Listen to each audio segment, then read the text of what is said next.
Okay, well, we're all done. We talked about the French Revolution and how it led into Napoleon, and then Napoleon's sent to St. Helena, where he then dies. So here's the ultimate question after we look at everything. Was the French Revolution a success?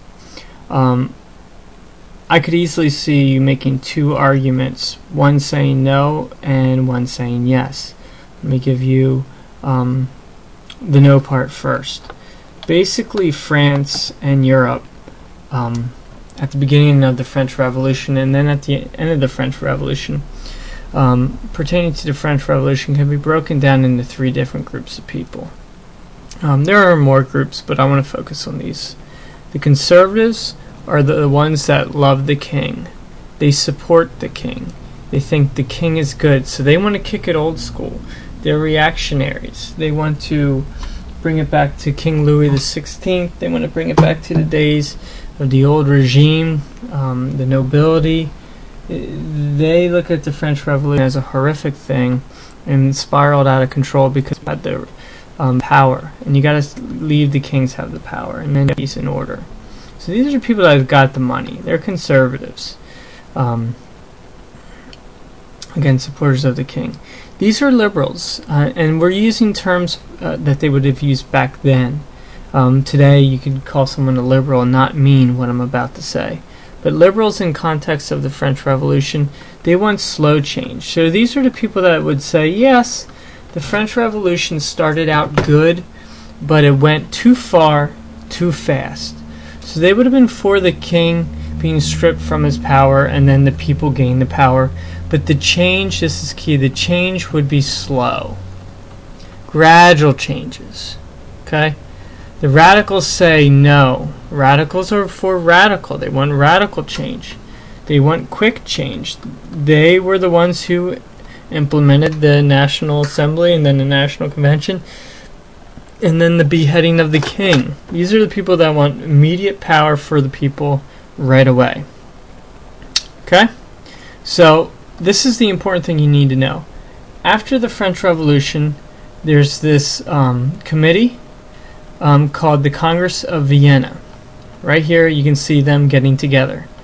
You can see by their clothing these are not poor people. These are well-to-do people.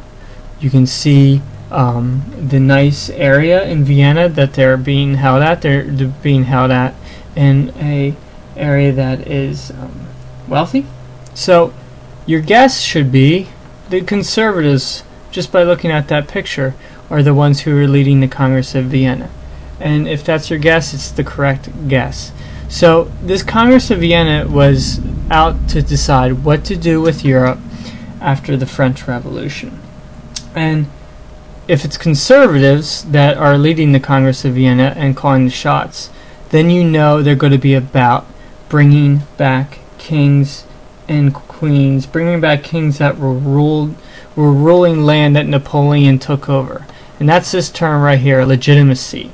The Congress of Vienna agreed to bring in as many possible rulers that were driven from their thrones. So what you had here is France, Spain, several other Italian states were back to a king. So France is back to having a king.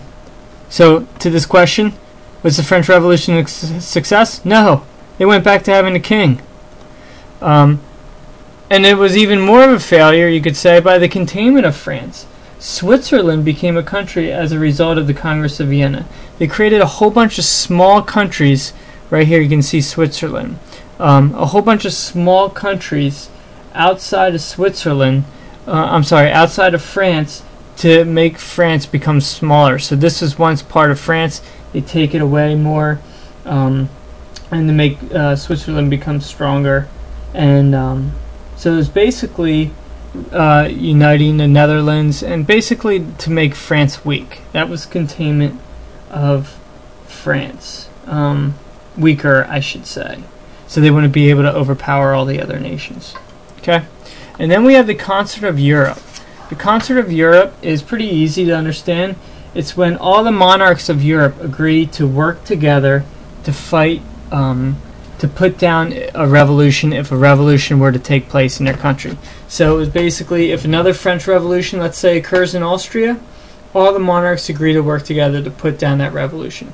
So the kings aren't going to let another Louis XVI die alone. They're going to band together and help each other out, because none of these kings, none of these rulers want to see their heads cut off. So France does not become a democracy. It does not become a leading movement of the Enlightenment. It goes back to having a king.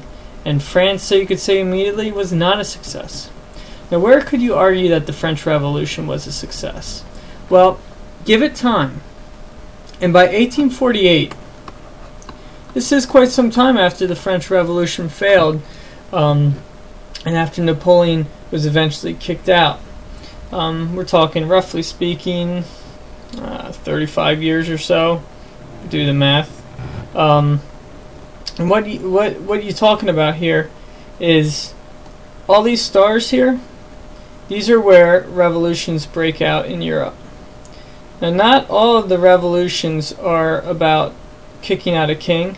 Some of them are fighting to want their own country, what you call a nationalistic revolution. But you see all these stars, a lot of them are revolutions to overthrow their king. This is one in, you guessed it, France. We'll talk about that if we have time later. But the whole point, one could argue, is the French Revolution gave people motivation to revolt against their country. So these little stars, these are the Congress of Vienna and their ideas being challenged. And many could say the French Revolution was a success because it gave the people hope that they could have their own country and rule their own country, and with the absence of a king or a queen. So you could argue that this is, in the long run, the French Revolution was a success. So there you have it, ending with the Congress of Vienna and what France looked like and Europe looked like at the end of the French Revolution. Short and sweet.